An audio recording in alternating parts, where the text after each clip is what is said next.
afternoon and welcome back to the Quad Ice, or the Ice Line Quad Rinks in Chester, Pennsylvania. The Crimson Hawks going on to play the West Chester Rams, who beat them 5-0 last night. We'll get to that in a minute, but first, I'm Alex Donaldson. To my right, Bree Bland on camera, and to my left, Josh Yates on color. Now, Josh, last night, like I said, 5-0 against IUP, and that's very uncharacteristic of them for not to put up a single point. Have they made any adjustments between last night and tonight? Yeah, Alex, a rare sighting here for the Hawks. Put them on their heels early in the game, early in the first period last night, and we'll see Joe Hanzo tonight in his 40th year as a coach, 7th year at IUP. He'll look to rewrite the story and avoid the weekend sweep against the Golden Rams, and he's going to look to shift the offensive pressure back to the game that they know. The scoreboard set. The players already getting tied up at center ice after tempers flew last night. The referee's trying to stay on top of this one as to not let it get out of hand. But the Crimson Hawks getting into the offensive zone first is Donovan trying to tip it ahead, and Fairman will see it the rest of the way. And the net physical play. Fairman gets the puck out. Got a shot off. Now Donovan from the point has his shot blocked, and now a rush up ice.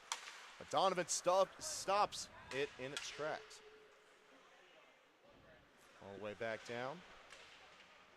As they collect. Trying to send it up the boards. Crimson Hawks cutting that left side down. That puck really not going anywhere, but this time back into the IUP zone.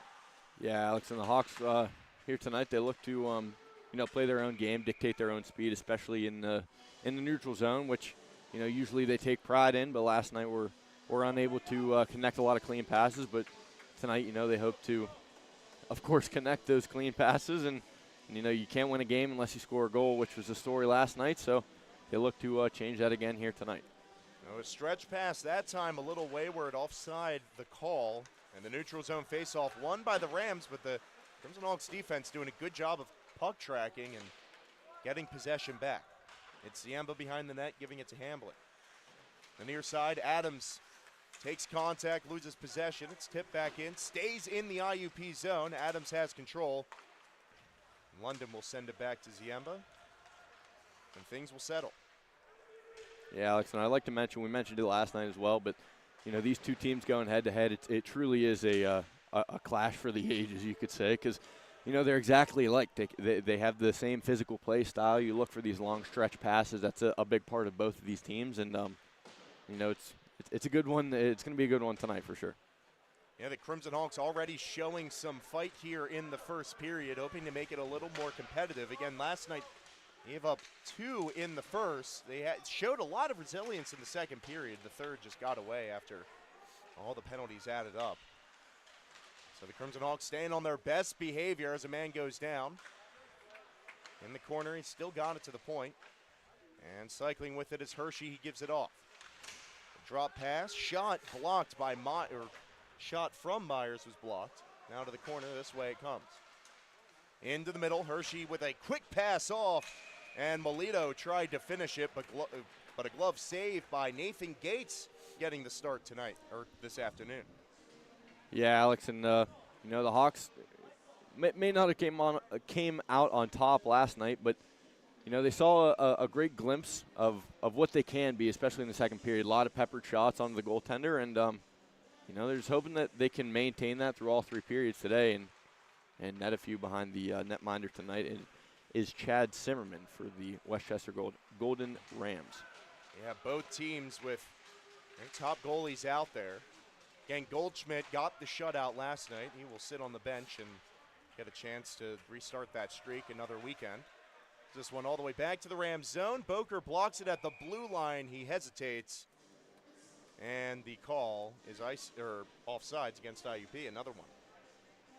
Yeah, Alex, I could see a pretty low-scoring game here tonight. We have 2 fantastic goaltenders in net for both squads. Chad Zimmerman last year posting a 12-2 record with a .926 save percentage, so he's definitely going to put the team on his back for sure. He hopes at least, and it's going to be a tall task for the Hawks.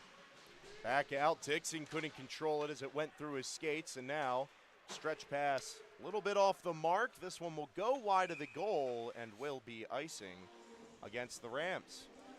17 remaining in the first period, knotted at 0.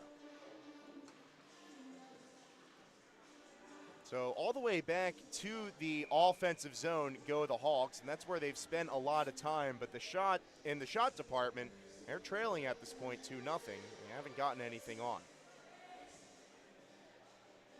And we'll see if this line can maybe change it. Centered by Boker, he'll head into the face-off dot. He'll get the face-off win, and Sinicki controls from the point. Small pass down to Malloy.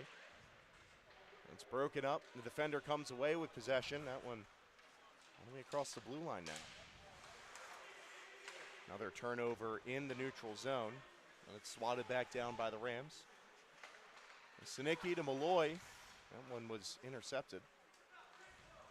Now Wild will finally get it out of the zone. Malloy with a bouncing puck into the offensive zone, and a line change in order for IUP. Yeah, we see a lot of craftsmanship from the Hawks coaching staff here last night as they're mixing a lot of forwards in and out, seeing which lines, which combination of guys is going to be able to crack this Golden Rams defense. Now put against the boards was Landgraf in the defensive zone. Donovan ties his man up as well. Landgraf, oh, a nice reverse hit right in front of the camera. And a whistle. Let's see what the call is. I think they're going to get Landgraf on the reverse check.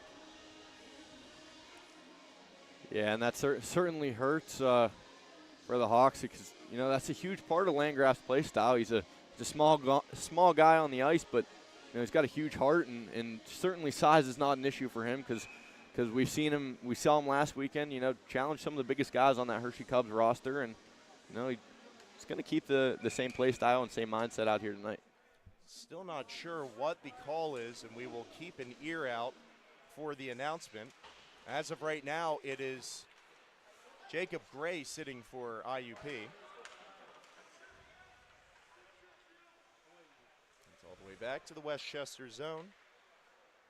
Just under 16 minutes, it's still in the first. Now across the blue line, the offensive zone, the Rams trying to get set up. Vitullo in the slot, tried to walk in, puck loose on the pad, another one, rebound save, and a goal comes out of it. 2 saves back to back, but the third one finds its way by Gates, and it's a 1-0 game after the first power play opportunity. Yeah, not much you can do as a goaltender there from Nathan Gates, and you take a lot of pride. The Golden Rams take a lot of pride in keeping that puck out and staying true all the way through the play as they're able to corral the rebound after a few shots off Gates and net that one, and the score is now 1-0 with about 15 to go. Gray in the face-off dot, unable to hold back the pressure from the wingers, and they get the face-off win. Now a turnover here right in front of the net. Gates pokes it away. An array of sticks in the area, but nothing in on goal. Now Phobes swatting at it, trying to get it out of the zone. Scrum in front of the IUP bench finally gets the puck out. Hamling will control for IUP in his own end.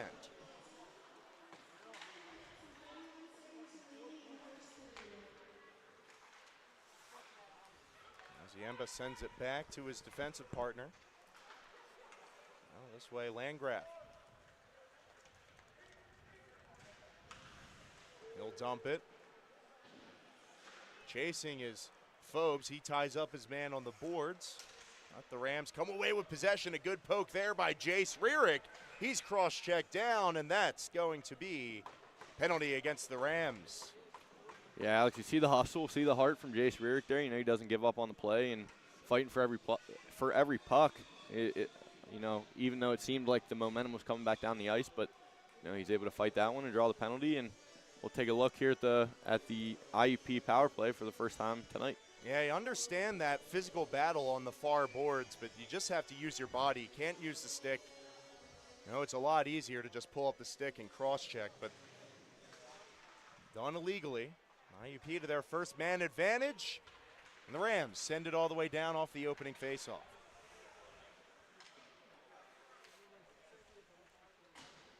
Fairman behind the net. Looks like similar power play lines to last night. Now the pass tipped, intended for Miller, but Fairman will clean it up and take it into the offensive zone. Fairman stops. Round, Rierick in motion. Jace Rierick all the way across, and London takes the shot off the pad. Diving to get to it was the netminder Zimmerman. But no dice for IUP. Two good saves early on. Yeah, Alex, you mentioned it before, but and I mentioned it last night, but we're taking a look here at the 5-forward look here on the power play, and Jace Rierick, Trent London, Hunter Fairman, Spencer Johnson, and Shane Miller. You know, you got a lot of speed, and also you have your big guys in London and Fairman that, you know, can carry the puck deep, but also use the physicality to their advantage. Well, Adams off the bench making a good defensive play on Whitaker, who was streaking on goal, shorthanded. Jordan Adams into the offensive zone, cuts outside. It's over his options, back out to the point. Ziemba now this way. All the way across ice, off the mark of Adams' stick. His pass to the neutral zone as it was deflected on the way. Yeah, the Golden Rams doing a great job here, filling every lane that the Hawks are looking for, and you know, they're just unable to you know, find the lane and find the shot they're looking for. Ziemba with the shot, and puck goes 5-hole, but able to hold on with Zimmerman. And with 23 seconds remaining on the man advantage, they're doing a good job of killing this one off.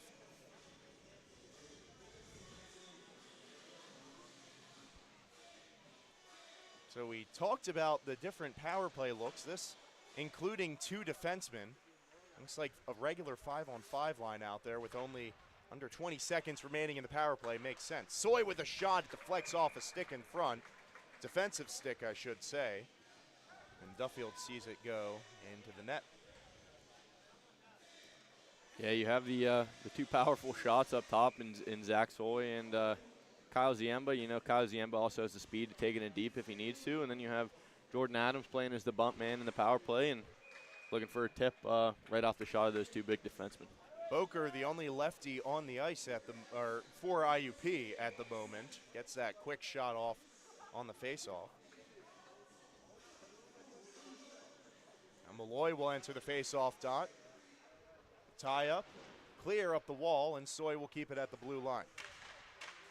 3 seconds on the power play. The man out. Beautiful play by Malloy to keep that puck in the zone. Shot goes wide. That one off the stick of Boker. He was looking for the blocker side, but it still stays in the zone. Now the pass across, finally exiting. Tarity the other way. Takes a shot. Gates with the glove save.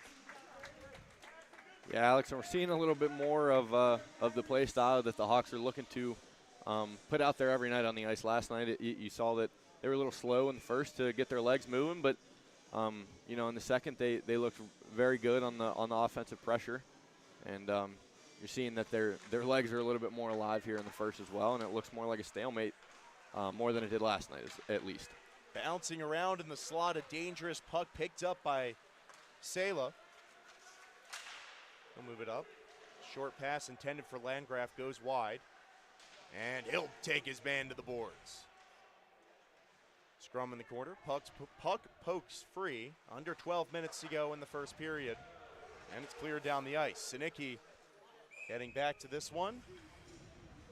And an icing call.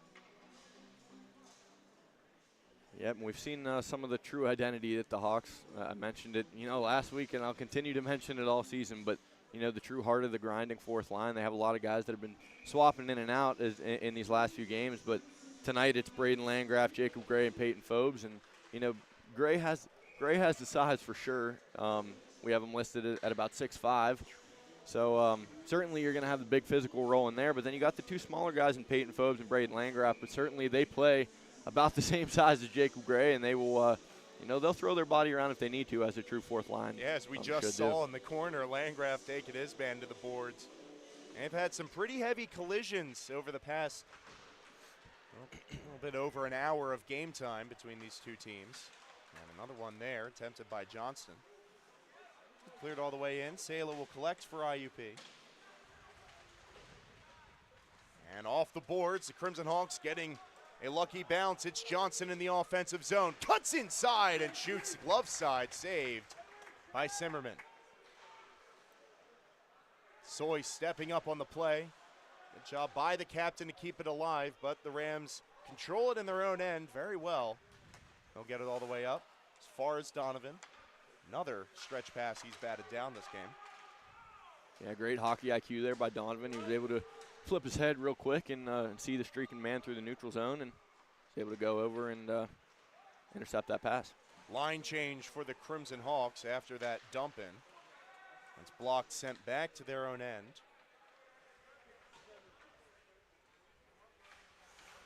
Soy with a nice cut back there, but Tarity tying him up. He ends up on the ice instead. Soy's still playing with it, and Adams will get it out of the zone. Now a foot race as Trent London trying to go full speed ahead. Couldn't outrun his man.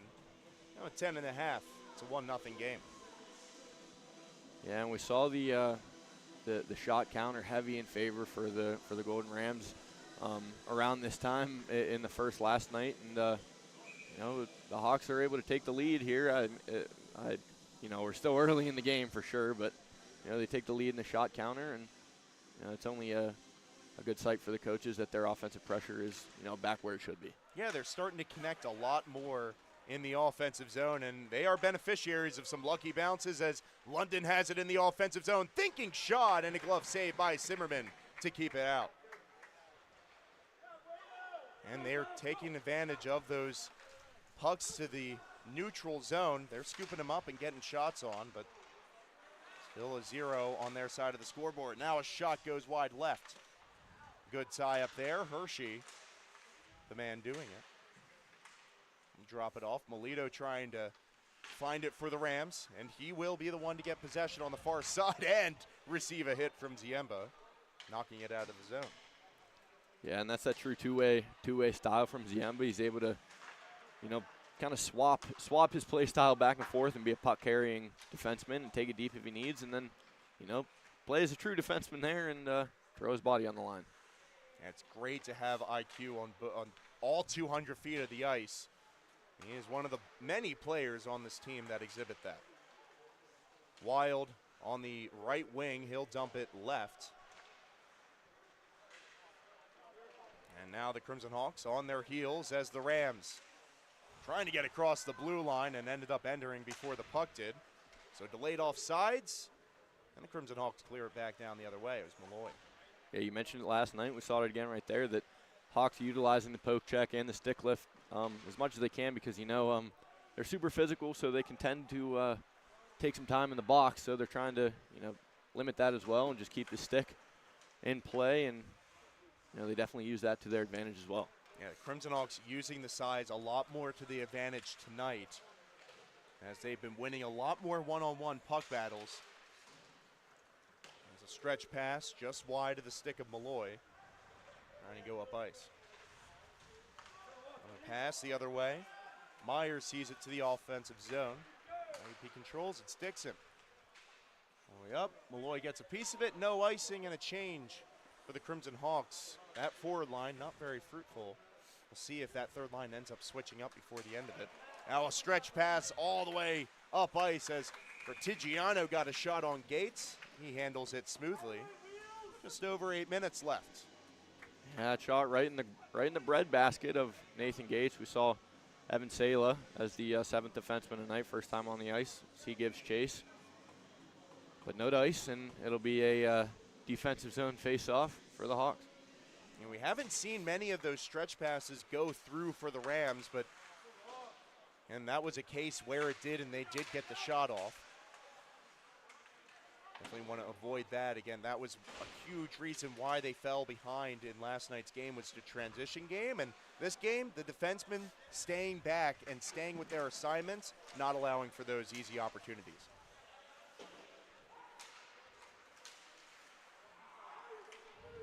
Sent all the way down off the stick of Sinicki.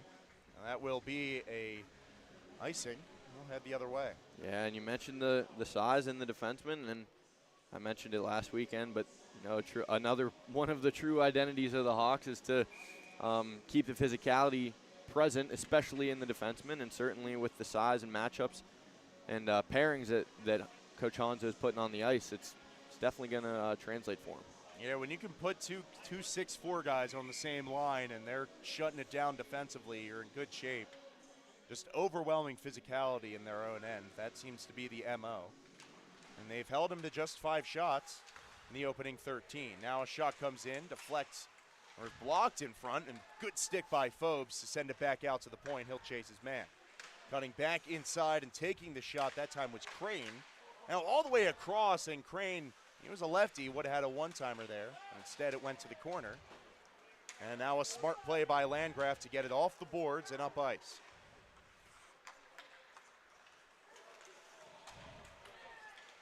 Shot by Vitullo. That one riding up high over the shoulder of Gates. Did get a piece of it. Yeah, much needed change there for the Hawks. Got some fresh legs on the ice as that fourth line was, staying true and being pests on the defense. Huge play by Donovan to break up that play in front of the net. That could have been a dangerous shot. Now he again ties up his man, and it's Crane collecting for the Rams, leaving it for Vitullo. Out to the point, Moses this way. Takes the shot off the blocker of Gates, off the glove of Crane, and into the glove of Gates for the stoppage. Yeah, it looks like the Golden Rams are starting to reestablish themselves like they did last night in the offensive zone, and they're starting to connect on a lot more passes, and the Hawks only look to stay back and fill the lanes and try and get the puck moving the other direction. Yeah, it felt like in the first period last night, they did establish themselves in the zone a little bit, but a lot of times it wasn't resulting in a point up for them. Again, a lot of their goals coming on the transition. And of course, near the end of the game, started piling on the power plays. Now it's kicked forward. Over 6 minutes to go in this first period. Fairman can't get to his man. It's Melito evading, and Carter sends it the rest of the way. Soy leaves it for Miller. Ill-advised pass, but the Crimson Hawks still control. Now it's Fairman streaking across the red line, and an opportunity for the Crimson Hawks to break out. Goes sideways as the puck goes into the safety netting. A little bit of extra pushing and shoving after the whistle as well. Has to be expected. Yeah, certainly not any newcomers to the physical game last night. There was some pleasantries, some altercations exchanged between both teams, resulting in 4 Crimson Hawks ejections. And the coaching staff certainly shared some words with the guys. Great save there by Nathan Gates. Certainly shared some words with the guys to stay out of the box as much as possible because, for a good chunk of the game, they were playing shorthanded. Yeah, that was the last thing you said to them before we started the broadcast, is stay out of that box. The discipline has to be forefront of their minds in this one. Again, so far the penalties split evenly, 1 for each team. And Hambling throws the body around, trying to get his man off the puck.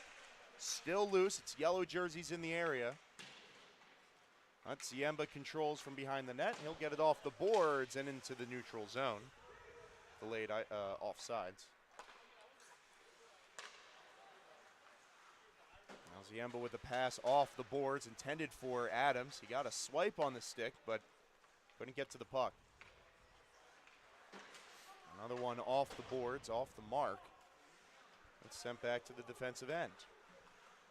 Ziemba from the right side, giving it to Adams on the left, and he tips it to himself in the offensive zone, leaving it for Miller. The Crimson Hawks will try to establish themselves in the offensive zone and wait for reinforcements. They got to get possession back first, and they do. Sinicki sending it down off of Miller.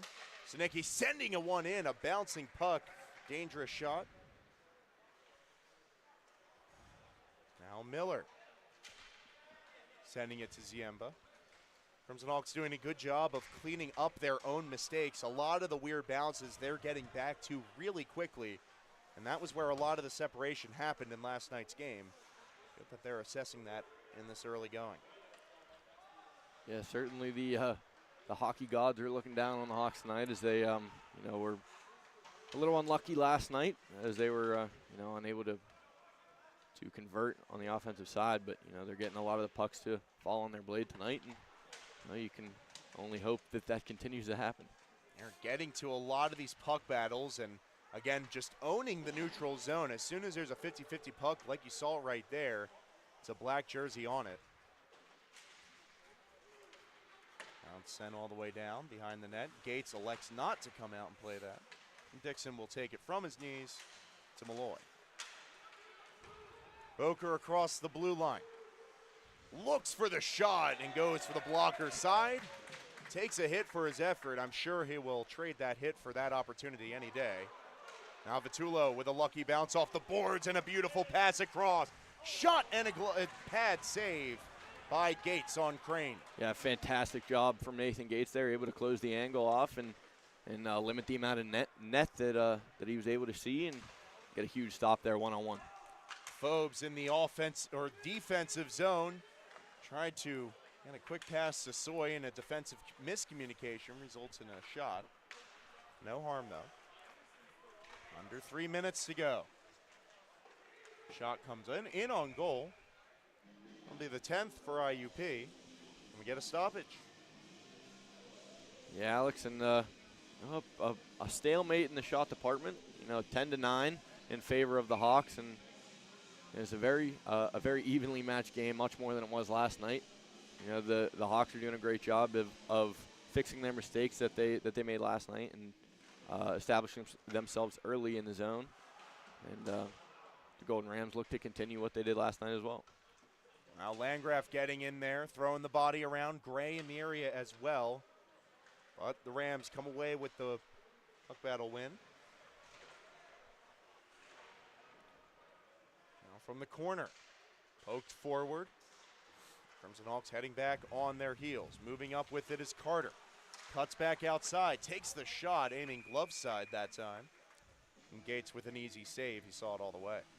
See, we saw a lot of it last night in the second period from the Hawks, but they're doing a great job keeping the puck on the outside and giving West Chester a lot of low percentage looks. They're trying to keep the yellow jerseys away from the slot and in that dangerous area for Gates, but doing a great job pushing it away to the outside and limiting the shots. Now from the point, a nice move to get around the first forward Fairman challenging, but the puck goes to the corner, a tie up. And it comes loose. Johnston tried to get it forward for Jace Rarick. He'll take it up himself. Throw his body around while he's at it.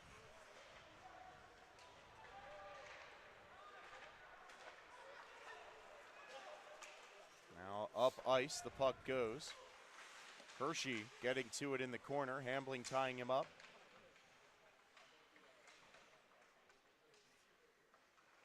Now pokes free off the skate of Hambling and out of the zone.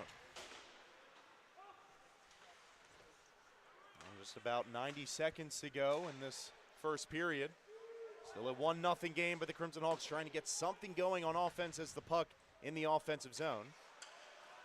Yemba with a nice move, keeps possession, sending it to the middle, and Johnston scores! Ejected last night and responds with a goal of his own. Spencer Johnston ties it up before the end of the first. Yeah, just a great move there by Johnston, able to go from his backhand over to his forehand and flip it over top of the netminder, and certainly a momentum shift for the Hawks as they're able to net one more before they go into the locker room for the intermission. And that's a defensive breakdown. You can't have a center that wide open in the slot with that much space, let alone somebody like Johnston who's going to make you pay. He has some sick moves on his stick, and, well, Zimmerman certainly felt him after that 11th shot for IUP. It's 1-1 with a minute to go in the first period. Tarity bodied into the boards by Ziemba, but the Rams still control. Good play by Miller to get it up ice. He took a shot on his way. We play on. Now Hambling takes a body behind the net. Ziemba with the turnover. A nice play by Miller, though, to catch up to it. London swatting it down with 30 seconds. Looks to the net and finds the glove of Zimmerman. Yeah, we see the skating ability there from London as he throws the brakes on just, out of nowhere and sprays the snow up as He's able to shake the West Chester defender and throw a quick shot on net. And he has a heck of a powerful shot. Certainly let it rip. And he's accurate as well. But that time, Zimmerman up to the challenge. Now Vitullo with a backhand pass. Nobody in particular. And Donovan off the glass, and he'll see it to the neutral zone. Now pass up off the boards. Donovan steps up on the play. He's able to get it as far as the blue line. The Crimson Hawks take it the rest of the way. 8 seconds. Miller will take it to the offensive zone. Look for a backhand shot. It rides over the net. And that will do it for the opening 20 minutes of the rematch between the IUP Crimson Hawks and the West Chester Rams. A little bit of physicality going on in the corner, but hey, it wasn't the line brawl that we were expecting at the beginning of this game, so that's a plus. Yeah, exactly that, Alex. And the Hawks are maintaining their physicality without getting out of line, of course, but they certainly look a lot better in the offensive zone tonight than they did last night. And, it's tied up at 1 as we go into the second period. Great second half of the period for the Crimson Hawks. Let's see, like you said, if they can continue that momentum into the second, either way, the next goal is going to be huge, and we'll bring it to you when it happens. We'll see you in 15 for the second period.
And we are back for the second period of action between the Crimson Hawks and the Golden Rams. Both teams knotted at one after the first period. It was the Rams getting on the board first, but in the last 90 seconds of the period, it was Spencer Johnston for IUP. And you broke down that field after the period ended. That was a nice pass as well. Yeah, exactly that. You know, you see the ice vision from Fairman, Hunter Fairman, that's able to, drop that one off in the middle. And like you said, we're knotted up at one. Now a shot low on Gates as the Golden Rams getting right to work in the second period. Now Donovan takes his man to the boards on the far side. And at the point, they play with it. Bouncing puck, and it's pushed out to the neutral zone. Rierick chasing. And Moses will collect for the Rams on his own end. Soy challenging his man. And instead, he'll come up with the puck. Now all the way across. Tarity with a backhand shot. That one goes wide right of the net. London trying to catch up to that puck, but didn't have enough speed. Collision. Puck loose, and a shot comes down. Gates will hold on, and they'll take the stoppage in play. Just over 19 minutes still to play in the second period, but opportunities both ways. Yeah, so we saw the Hawks in that opportunity, or in that position a lot, I should say, last night. When they were giving chase on the odd man rush, and you got to think that is one of the main reasons that we lost that one 5-0. But tonight they're looking to limit those chances on the breakaway, just like we're trying to produce them. So a pass right through the middle intended for Trent London. We know he can work magic on the breakaways, but he wasn't given the space to do it there.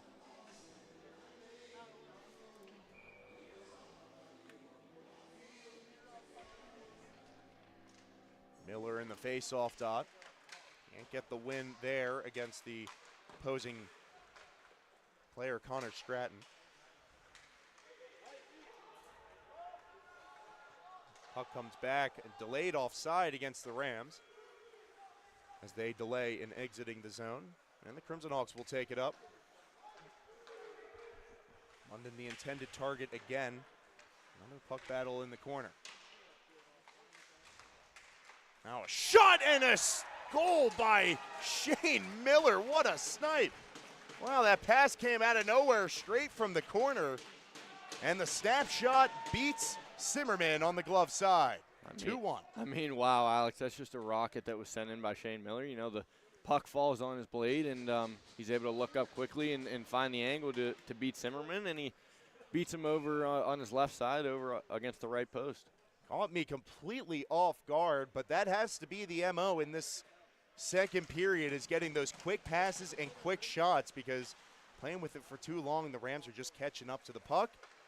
And instead, the Crimson Hawks get it on and off the stick real quick. Miller makes it a 2-1 game. Yeah, and you also see a lot of great hockey IQ by Shane Miller as he's finding the right spot to be in, and he floats his way into the middle of the ice and finds that one. Malloy sending it to the middle. That opportunity coming because of the physical play by Dixon on the near side. It blew up the forward trying to bring it up ice, but now a weird bounce. And Malloy collects for the Crimson Hawks. Zimmerman settles it behind the net, and it's McCormick seeing the puck up ice. Added back by Malloy. McCormick will get it back behind the net. Yeah, and they'll try to set up the offense here as they have their four guys come down ice, and they have their one stretch pass receiver down on the opposing blue line. And again, like we said earlier, they're looking for the stretch passes, and the Hawks are trying to eliminate that. Yeah, they're doing a good job at keeping it to the outside. You saw that stretch pass down the ice, and immediately that puck on the near and far boards. Not much opportunity going down the middle. Golden Rams from their own end. Moses with a stretch pass up. It deflects on its way, and Dixon will send it to the IUP blue line. Now Moses sending it through. Gray got a piece of it, and the deflected puck trickles to the IUP zone. Bouncing puck. Coming away with it is Landgraf. He's trying to build some speed and swat it to himself. The hand is up, And it will be a penalty against the Golden Rams for slashing. So Braden Landgraf trying to move it up the far side. Defenseman gets in the way. And the IUP Crimson Hawks, making it 2-1 recently, head to the man advantage. Yeah, we said it before, and yet again, we'll say it again, but it's Peyton Phobes and Braden Landgraf on that fourth line, using the speed and using the quick skates to their advantage to be pests on defense and disrupt the offensive scheme that the Golden Rams have continuously tried to set up. But they're doing their job as a fourth line, and take one more look at the power play. An interesting observation after the first period and honestly last night is West Chester doesn't seem to be wanting to use the body as much, and they're not staying as physical. They're electing to go for the poke check or get that puck off. And they are elite at doing that, but has a downside as well. Miller sends that one wide of the net from his office in the slot. Now Fairman from the point gives it back across to Rierick, who will swat it down to the offensive zone. Johnson sends it around for London. And IUP trying to catch up to their own passes here. Moses gets a clear off the glass and down the ice. 16 to go in the second and 90 seconds on the power play. London around the far side. The alternate gives it to Johnston. Sends it to the middle. London sends it to Miller. It was right in front of the blue paint. He couldn't get a stick on it. Now it's Rierick cycling at the point. Sends a shot in, but it's blocked by Kaiser. London in a puck battle, and it's cleared down by Tarity. Yeah, and we see the the elite athleticism from Trent London on that last push as he's able to give and go at the blue line and streak all the way down and bat the puck down and look for a cross crease pass. Just happened to be that there was nobody there for the Crimson Hawks. Still 40 seconds on the IUP power play, but they're going to have to start things up again from their own end as it's an icing against the men with a man advantage.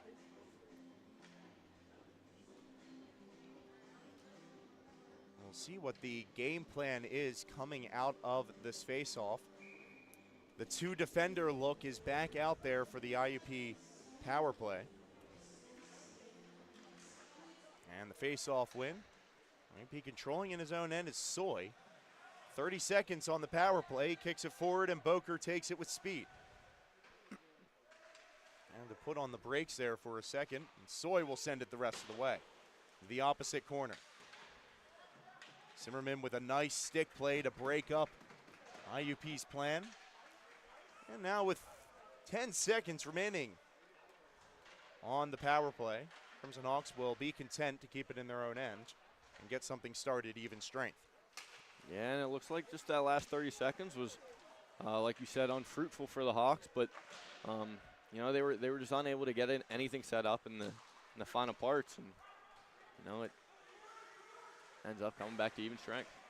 I tried to find Malloy on the stretch pass, and, well, it did get to him as he got the shot on at the end of the day with a couple words for the defender, Moses. And playing physical along those boards, tempers will easily fly in the second period, now that we're past 5 minutes in, just about 6.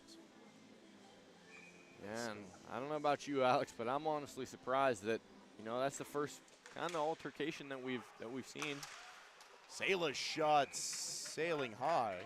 Yeah, it's kind of the first altercation, like I was saying, that we've seen tonight, and it's a surprise to me because there was some choice words being shared between the two squads last night, but it seems that they're keeping it pretty clean tonight, and they're going to show off the skills on the ice. And the Crimson Hawks have responded by just being a lot more physical in this game. I mean, we've used that word so many times, but now the opportunity starting to show as Phobes sends one in, and it's saved by Zimmerman. Yeah, they're starting to find a lot more ice room. And whether it's the wingers getting in the right position or centers coming in and breaking it up or the stretch passes from the defensemen, things are starting to click a lot easier for IUP.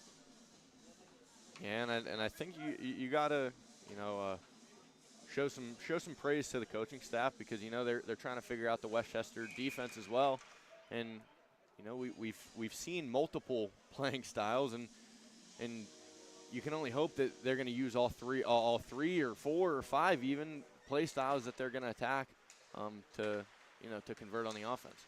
They will continue to cycle through and find out what works. They have not had a ton of sustained offensive pressure. They have had a couple shots, as Landgraf has it in the offensive zone. He's taken to the boards, but he stays up.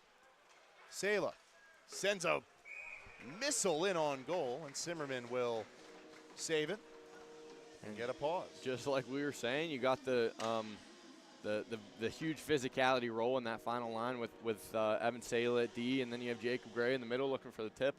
You got your two quick guys, I've said it, but Peyton Fogues and Braden Landgraf, two pests, two grinders that, you know, they're going to give it their all whenever they're on the ice.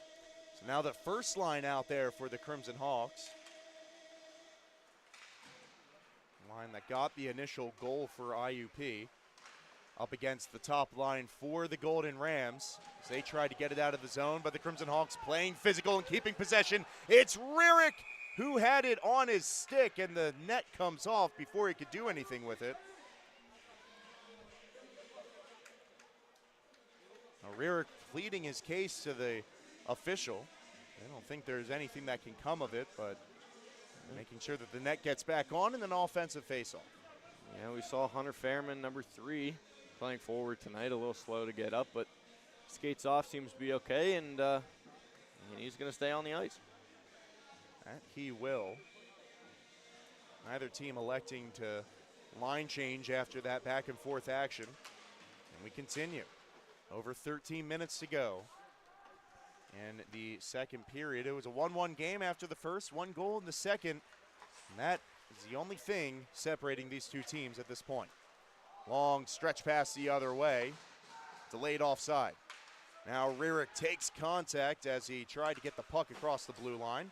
Johnston riding his man to the boards, and now Rierick at the high slot will have possession.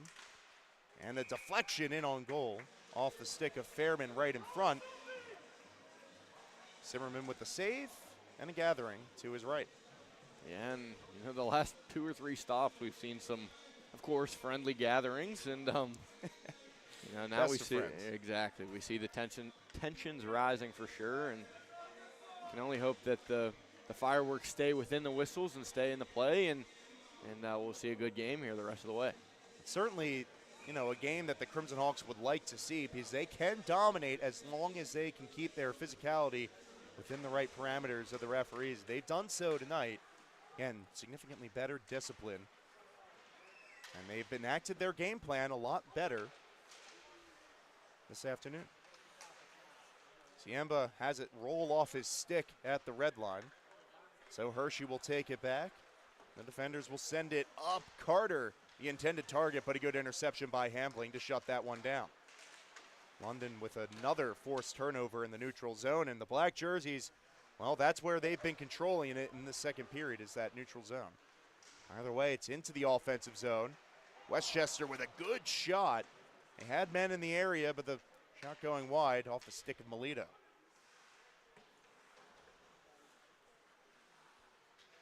Back for Ziemba. They'll send a floater into the offensive zone. Adams sees it the rest of the way. Now under 12 minutes remaining in the second period. Well, he sees his man to the boards. The puck will go all the way around. Some contact on the near side. Hops into the netting, and a stoppage of play. Yeah, we see some fresh legs come out for the West Chester Golden Knights. As you know, that line surely frustrated because they're, you know, unable to break out and get into their own offensive zone because that, you know, that strong defensive pairing, holding their ground, holding down the forward on the blue line, and keeping the puck in and reversing it back the other direction. In the face-off circle, West Chester Rams including their wingers in getting that face-off win, and they control in the offensive zone. Moses sends it wide. All around, Courtney tries to get it down deep, but Boker finds the puck in the traffic. And a tip will get it past the blue line. Malloy finishing his man, and the puck will pass the red line back to the defensive zone. Now it's sent this way. Long pass to the far side and a save by Gates. Didn't know where that shot was going, but he got in front of it. Now Courtney with a shot this time off the blocker of Nathan Gates. Puck trickling to the slot. Wild controls. And a good counter hit there by Soy, making sure he stayed up. Past 11 minutes remaining in the period. Loy gets a piece of it, goes into the bench, and we'll get a stoppage, a little over 10 and a half remaining. Yeah, you see the true nature, the true scrappy nature, I should say, in Chase Malloy, number 7, here for the Hawks, playing left wing on the third line. And, you know, he's another guy that truly is the heart of this team because, you know, you have your front line guys and your fourth line guys, but, you know, a lot of times the second and third line are forgot about because they're holding this game down, playing the roles that need to be played, and certainly his scrappy nature, as I say, helps with that for sure. Definitely. Number 7, he has a way to get under opponent's skin, but he also has a lethal wrist shot, as he showed off in practice. He had 2 pipes on one of his shots that was going in. It's a good shot, and he hasn't had the opportunities tonight, been more of a playmaker. Now a weird bounce there, finds his way past Sela, and now a break for the net. It's Whitaker with the wraparound. Gates not in position, and the desperation dive not enough to keep this one from nodding at 2. Yeah, just an unfortunate break there for Nathan Gates. The netminder is, you know, it's Blake Sinicki that's able to lay out and go horizontal and push him around the net. But, you know, you see, you have one good, but it's also matched with one bad for the Hawks because it takes Nathan Gates out of place and puck falls on the blade and, you know, bad positioning. But score is now knotted up at 2s with 10 to go in the second. Yeah, the defensive positioning in the first period was stellar for IUP. They stayed attached to the blue line and stayed in their own end unless they were called up for the play. Sela took a gamble there coming out of position and, again, opened up that right side. Only one defender back. Not much you can do when the reinforcements arriving as quick as West Chester does. And they make it a 2-2 game. Official goal given to Gavin Tarrity. Rierick with a shot, rides up off the blocker and out of play. Yeah, we've seen a lot of opportunities here. Just in these quick 4 games, a lot of opportunities that Jace Rierick has one-on-one with the goaltender. And, you know, he hasn't had a lot fall for him so far, but, you know, he definitely has the skill and the ability in him to bury those for sure. And I got a feeling that they're coming soon, Alex. Stratton with the face-off win for the Golden Rams as they keep it in their own end. Ziamba playing up on the puck, and Rierick had it go off his skates. Didn't make it to his stick. Now to the far side. Shut down was Crane.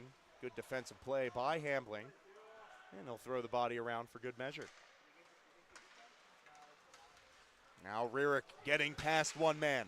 Jace Rierick trying to send it to the middle to Fairman, but he fanned on the pass.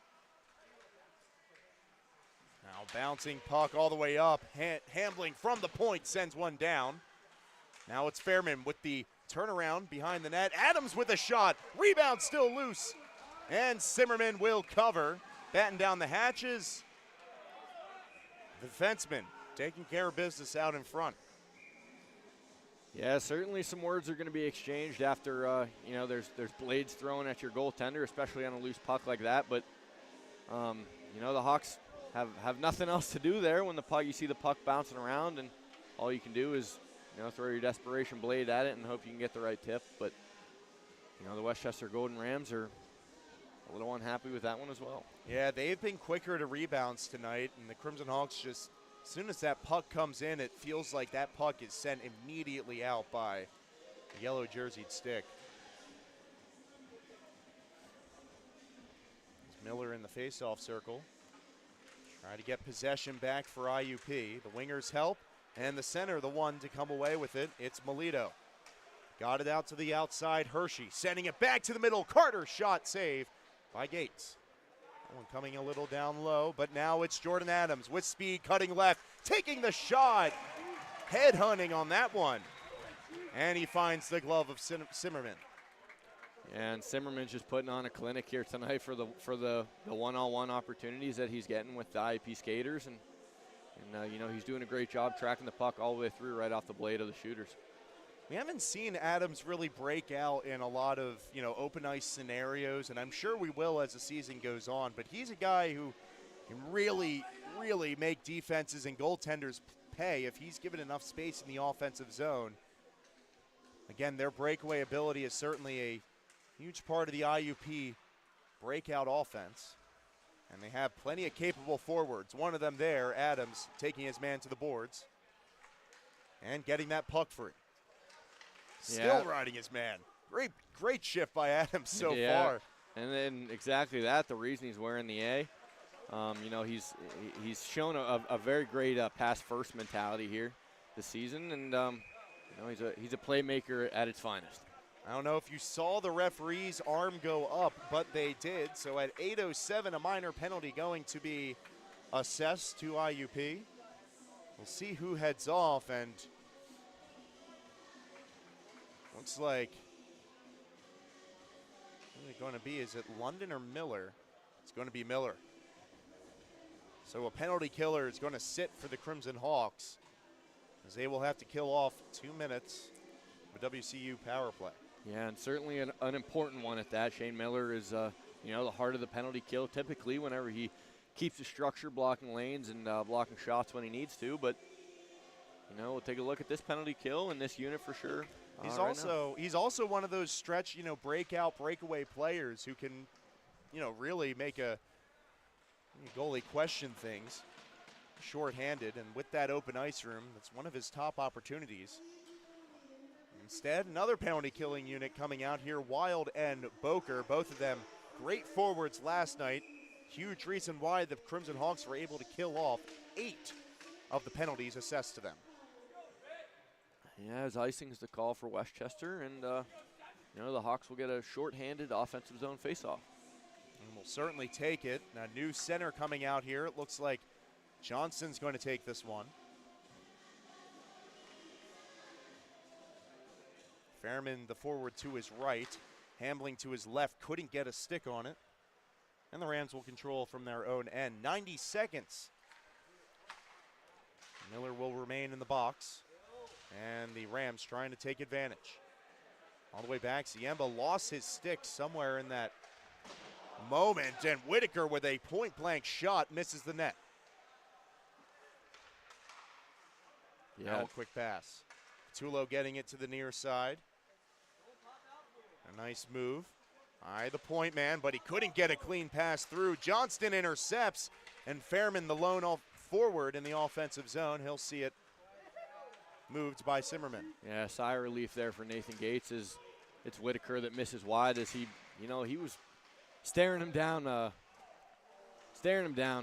straight one-on-one as he had that shot, and Whitaker, missed the pipes, but play will prevail. Tulo trying to get a stick on that one. He too had a prime opportunity from the wing. A right-hand shot. Certainly a core piece of this power play. Look at Myers getting it across. That one through the blue paint, but no sticks in the area. Now it's back out to the point. Sent all the way down to Myers. Just off the mark. 20 seconds. Looks like their play style here for this power play is to have, the streaking forwards. And the deflection in front pops out. The right winger coming in, I believe it was Vitulo. No, it was Carter, number 55. Moses there with a little spear after the play, a little bit behind. Yeah, and a 3-2 game. They make it on the power play. I was just going to say the Golden Rams kind of finishing my sentence there as I was speaking. They were looking for the backdoor pass, had a lot of streaking forwards down, and, they found their man, and we'll take the lead back. Yeah, you have to think that shot is going to come soon. As soon as they start whipping that across the ice, defense needs to do everything in their power to get in front. The Crimson Hawks couldn't. Just over 6 minutes to play in this second period. It's a 3-2 game in favor of the West Chester Golden Rams, overcoming a deficit earlier this period. Tulo rides his man to the boards. The puck stays in the IUP zone.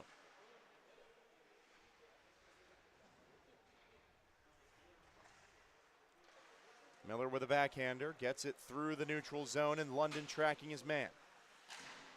Miller claps one all the way down. And Zimmerman likes to leave it. It's Kaiser behind the net with a short pass. Back to Kaiser. Back across. McCormick looking up ice.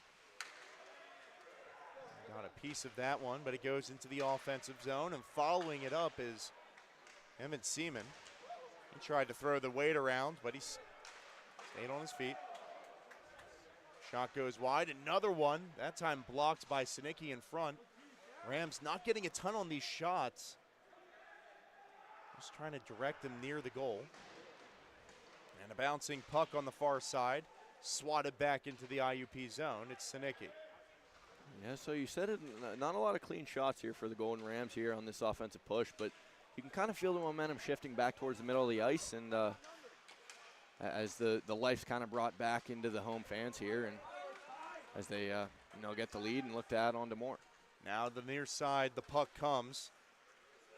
Moving with it is Melito, trying to leave it for his other winger, Gaffney. And Melito comes away with possession. Back out to the point, and sent in. I thought that puck came out of the zone, but the referees agreed to play on. Just about 4 minutes to go in the period. Crimson Hawks hemmed in their own end right now. Soy swats it forward. Wild trying to poke for it. From the near side, is that puck going to come out? 5 bodies in the area. And Boker looks like got possession. Got it to Soy, and he'll send a bouncer down the ice. Not enough for an icing. A perfect clear by the Crimson Hawks, and they will get a much-needed line change. At least the forwards do. The defensive pairing still out there. Johnston off the bench onto the ice. And that's going to be called.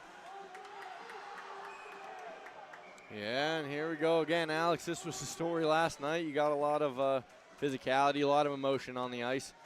And Spencer Johnston and Hunter Fairman, those are the guys that the Hawks want to have out there for sure. But it looks like there's going to be some penalties assessed against the Hawks here.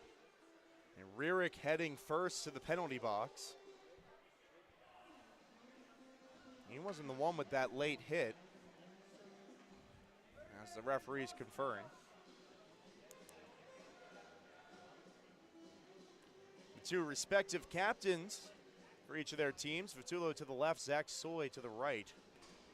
Waiting to hear an explanation on this. Yeah, it seems like deja vu, Alex, doesn't it? You see the two captains, representing their squads here in front of the scorer's table, and hearing the explanation from the Stripes. You have to wonder, again, the Golden Rams this game have not had that physical edge over the Crimson Hawks. So you wonder if they're going to lay down and take it, or they're going to try to fight back. But either way, Crimson Hawks trying to build momentum with this physicality, hoping it will assist them on the double minor assessed to Rierick. Well, I guess it's better than him getting ejected, right? That is true. The coaching staff here for the Hawks, you might not be happy the penalties that are assessed, but at least you have your full roster still on the ice and still dressed. So play will prevail as there's 4 minutes on the penalty clock against the Hawks.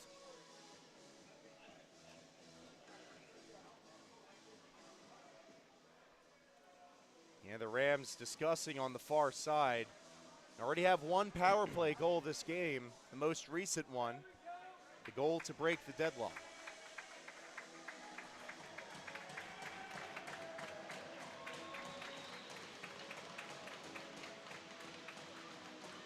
So another man to the box. This will be Spencer Johnston, again the guilty party on the initial hit. And we'll keep an ear out, see if they announce the actual penalties. Yeah, we're going to take another look here at the penalty kill here from the Hawks. And we mentioned it earlier. Well, it's actually going to be 5-on-3, I believe. 5-on-3 indeed. They were in the same position last night, and it was unsuccessful for them as they were unable to kill that one. But their hope that their mentality changed and are able to stay true and hold their ground. So what was initially a double minor 4-minute penalty has been split between two 2-minute ones. But of course, the downside being that Crimson Hawks only have 3 skaters on the ice. Playing around the outside, a shot sent wide. One off the stick of Crane in an instant. Yeah, just not a great sight here as Gates' stick was batted to the backboards. But getting the interception in the middle was Hunter Fairman. He will hustle to get back to the neutral zone. As we play on, a big hit there by Fairman. The Rams faithful want a call there. They're not going to get it. And they play on in the offensive zone. A minute remaining, 5-on-3.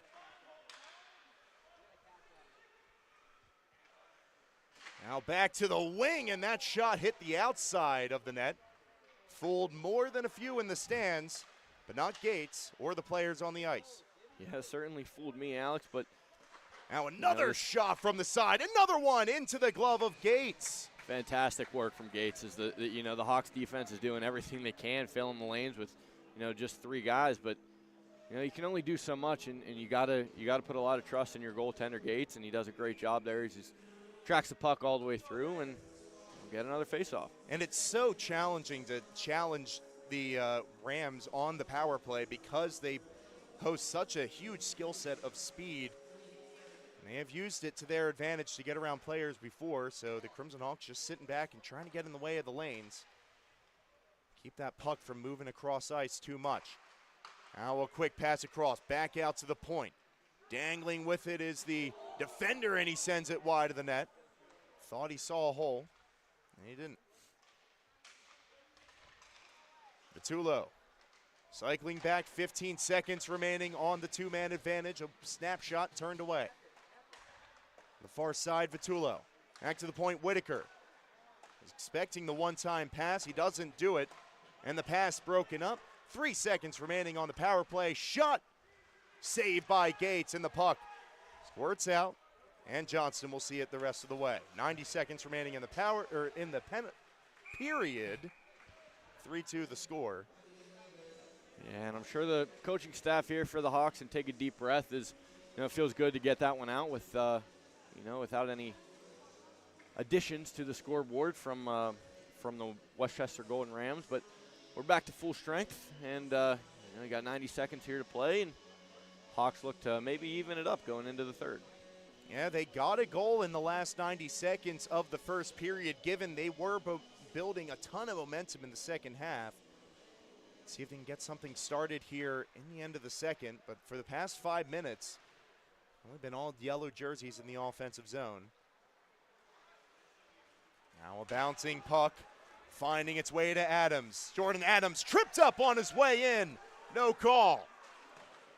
Just talking about the Wizard, how he can really make things happen in the offensive zone. Didn't get the chance as he was on the ice before he could get the shot off. Big hit on the far side. Miller rides his man to the boards. And he's taken down behind the play. He didn't even have possession at that point. He was taken down in his own end, I should say. Now under a minute, 45 seconds remaining in the second. Yeah, Alex, and we see Joe Hanzo coming down off the coach's bench, coming down to voice his opinion. And certainly he should, because looks like he thinks there was 2 missed calls there on that last drive, and he's going to voice his opinion. Yeah, you have to wonder if that will come back in the third period if the Crimson Hawks can get some man advantages. Now, that statistic heavily favoring the Rams. Now a shot by Vitullo deflected on its way in. A dangerous opportunity. Still fighting for it are the Rams. Man taken down, a whistle. And as the dust starts to settle, we'll see what the official call is.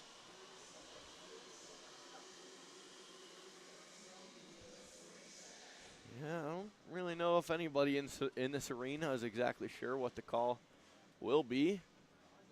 Unless that puck went into the back of the net during that scrum.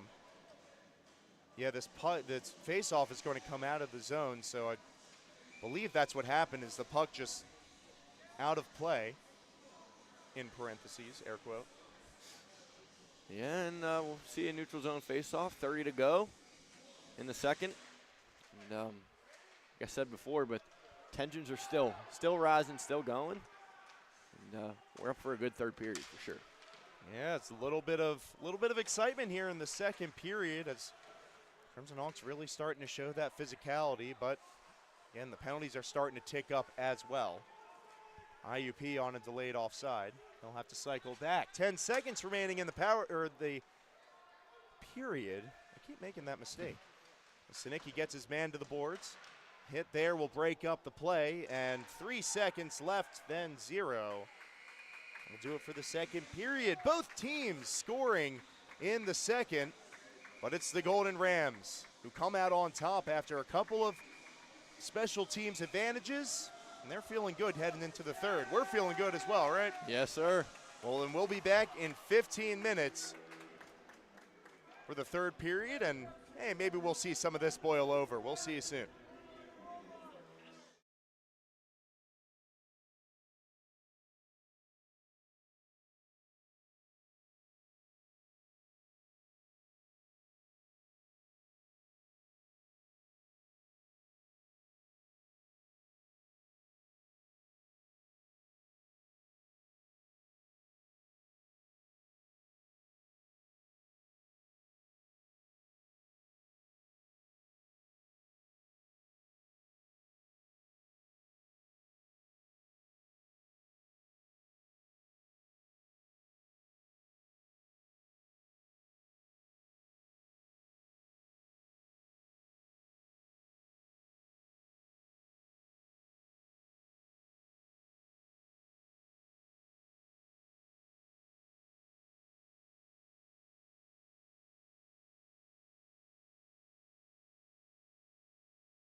IUP over by their bench strategizing for the final frame of regulation in this game and the series between these two teams. Certainly hard fought, but 1 goal the difference as we enter, again, the final period of regulation.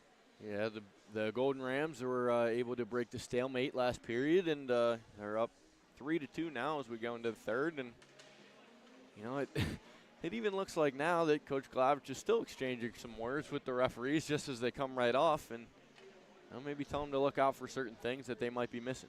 Yeah, we saw him talk with them before he headed off the ice earlier in this game, or at the end of the period, I should say, after the cameras were off. And so the team's getting set and ready.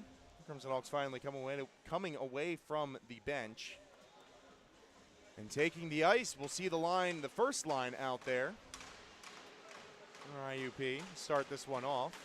And of course, we start the third period shorthanded. I'm not sure what the call is. I never heard anything at the end of last period. I'm sure we'll hear something in the third. It's a man advantage for West Chester to start things off in the third period. Yeah, me as well, Alex. A little unsure what the call is, but regardless, it'll be 67 that sits for the Hawks and Trent London. And we're going to yet again take another look at the Hawks penalty kill. Wild couldn't pull the trigger as he had it in the slot, but he gets possession back in the neutral zone. And the Crimson Hawks will elect to keep it and play keep away for a little bit before sending it down off the stick of Donovan. Yeah, and quickly, the Hawks get some fresh legs, and they're going to keep the scheme of their penalty kill throughout the whole game, and keeping their strength in those back defensemen and using the physicality to their advantage. So the pass to no one in particular, picked off by Wild and sent the other way. Vitullo coming out of his own end, and he has speed. Sending it to the middle on the backhand, and it was blocked away by Fairman. Getting it, I believe that was Hambling who did, yes. He'll bounce it down the ice. Another clear for the Crimson Hawks. About halfway through the power play are the Rams. Yeah, great job by Fairman there, staying true to his defensive read, and he saw the spin move early and was able to intercept that pass. All the way across, wide open, one-on-one, couldn't finish it, was Logan Myers. Another scoring opportunity for number 9.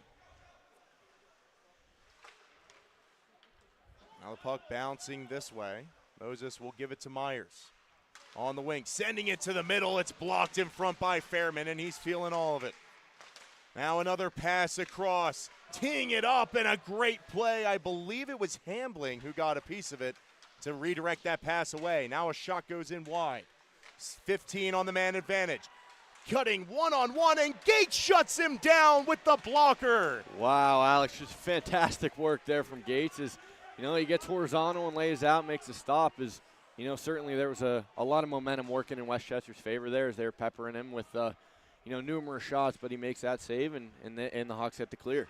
It ain't Sunday, but I heard 10 bells on that one as Gates just doing his part to keep this a close game.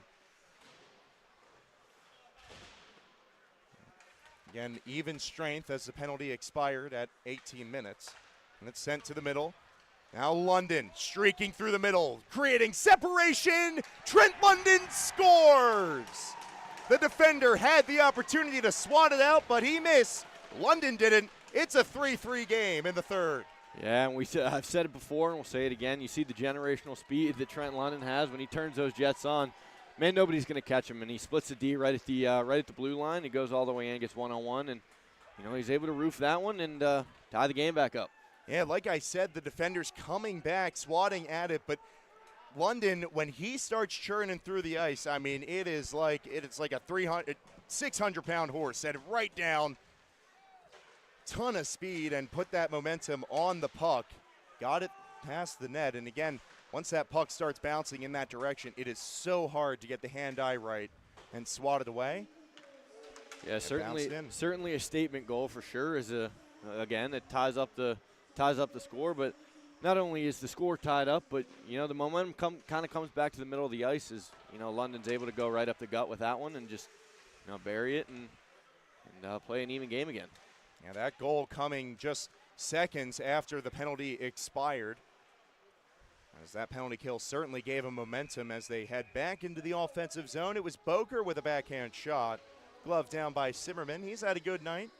Stopped 20 of 23 so far. Very even game. And, you know, after last night, that's not what we were expecting. We spent a lot of emotions, a lot of power behind this game. We thought it would be a little bit more one-sided after the score last night, but the Crimson Hawks showing incredible resilience in keeping this game tied. Now the next step is to get a leg up. That one was offsides, but Whitaker takes it in anyway, and he'll send a shot left of the net. Puck will come out, no foul.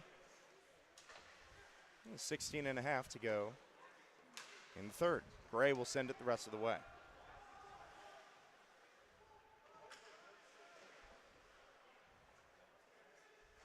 Faking the clear was Tarity. He took a hit for his trouble, and Moses will take it. The defender floating one out through center. Swatted out by Ziemba. Taken back in by the Crimson Hawks, and no offside. But Kyle Ziemba steps up on the play. The defender heading into the offensive zone and waiting for reinforcements. Trying to force one to the middle. Landgraf the intended target. Now Gray poking at it from the point. Hit sent around the back of the net. Under 16 to go in the third. And it's floated back out to the IUP zone. Yet again, we see the fourth line, you know, staying true to their stature and their heart. You know, Jacob Gray, of course, keeping his posture and you know, staying up, even when he gets physical over there on the open ice by the boards. But there it is again, Fobe staying through. Beautiful play. Staying true with the puck even after the bump. But, you know, again, that's the true identity of the fourth line here for the Hawks. We talked about it earlier. In case you were wondering what we were talking about, that's playing bigger than you are. He took 2 hits and still got that puck on net with the defender draped over his back. Number 59 getting his minutes worth out there. It's about 15 and a half to go now in the third. Vitullo trying to split the D, but Ziemba standing his ground. He gets stick lifted. Ziemba trying to swat it out. Johnston now getting free. Now it's Fairman giving it to the left wing. Jace Rearer takes the shot going blocker side. He has a dangerous shot. That one unsuccessful as it was thwarted by Zimmerman. Yeah, and this defensive pairing just really doing their job and stepping up when needed and, you know, keeping the puck out of their own zone. And you saw there Johnston stepping up the center, even getting a poke check in there to stop the rush from going the other way. The Crimson Hawks playing a lot more defensively sound in this third period. And as I say that, we do redirect one on the keeper. Gates up to the challenge. We'll pause. 3-3 in the third period. Yeah, it was just Spencer Dixon, you know, making sure Gates was awake over there and keeping him engaged in the game. And certainly he is, as there'll be a defensive zone face-off for the Hawks. Obviously not intentional, but, you know, it's good to have a goalie back there who can cover it and get that whistle, especially when you have a face-off man able to win in the defensive zone like Miller just did. Snicky in a tie-up, has it go the other way on him. Now a one-time shot handled by Gates. He swatted it out of the area. I think he was trying to bring it up to his glove, but he couldn't get to it. Now it's Melito circling back. Now from the point, shot comes down. Carter collects behind the red line. Around the net, Dixon. Spencer Dixon looking up ice. Forward got a piece of it, Courtney. And they'll send it to the far side, Hershey. Right into the boards by Miller. Miller ends up on top in that scrum. And Sinicki pokes it forward, and there's Miller across the red line. London trying to get one to Miller. I don't know if it was a flip pass or an attempted shot. Either way, a little over 13 and a half to go. Yeah, even there, again, you know, unsuccessful. But you see the true 200-foot game from Shane Miller as he lays a body down there behind the net and then, you know, gets all the way back down the ice. And yeah, leading the rush up ice. Exactly, yeah. He was unable to connect on that one, but, you know, he's always the first one down and the last one back, you could say. Absolutely. Number 57, certainly a dynamic forward out there with his line again. This time with offensive positioning, but they couldn't do much with it. 13 and a half and remaining in the third period. Tigiano rides his man to the boards. It was Soy. He's able to jar that puck loose, and the Crimson Hawks with a nice clear to the neutral zone.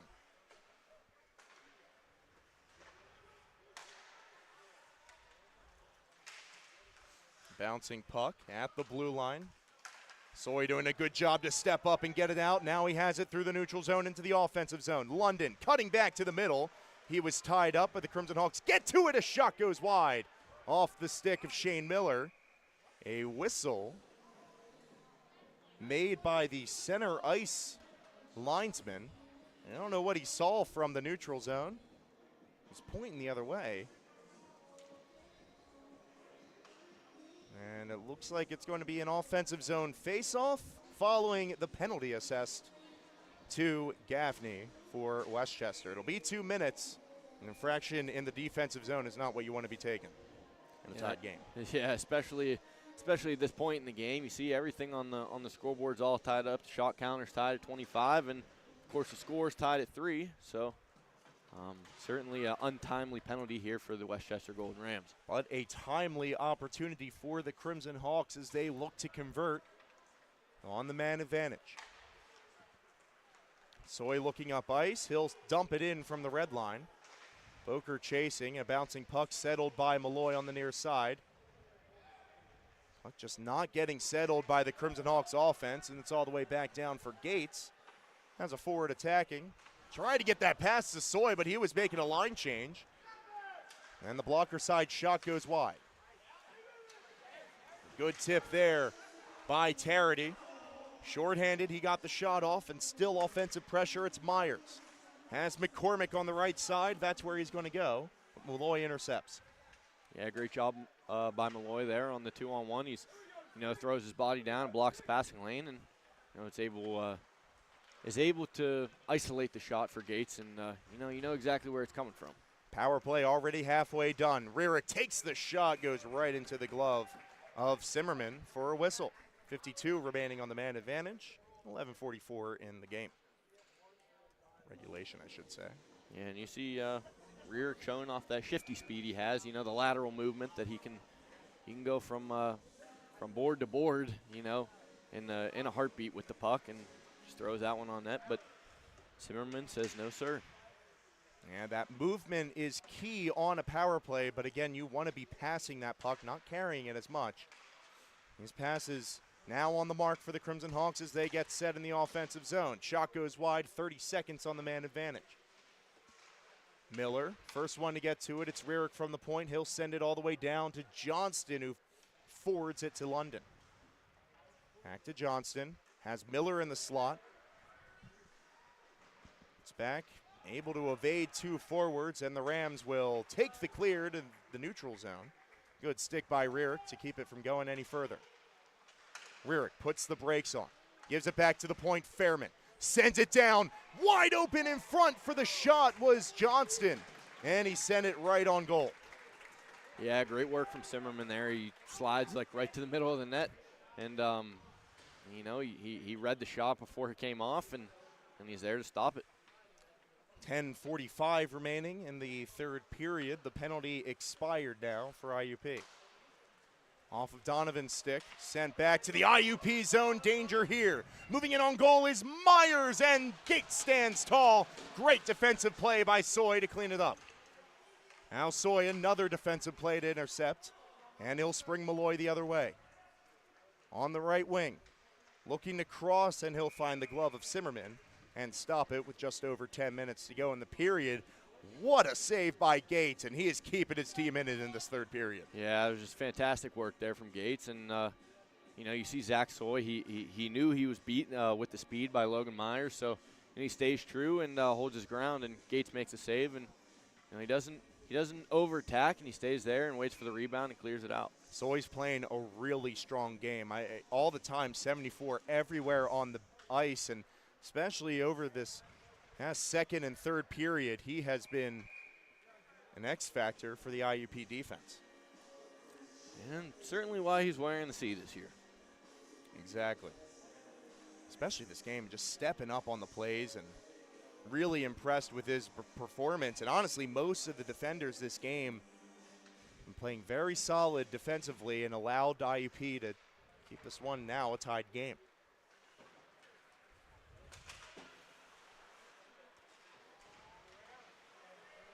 Boker trying to poke that forward. The puck lost on the near side, and it's Siembo on the far side. Off ice. Boker moving on the right side. Sends it to the middle. Malloy couldn't control. And a nice shifty move there to keep possession, as they'll send it forward, intended for Whitaker.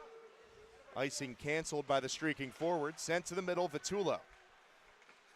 Vitullo has his initial pass blocked, but he gets it back. Looking to the slot, instead goes to the point. Shot deflects wide. Off the stick of Courtney. Now Vitullo behind the net. He takes a hit and has his pass intercepted by Landgraf. He'll body Kaiser, and the puck unable to make it past Whitaker. Now it's Boker controlling for the IUP Crimson Hawks, and he'll find the neutral zone. Just over 9 to go in the third. Dumped into the IUP zone. And Siemba.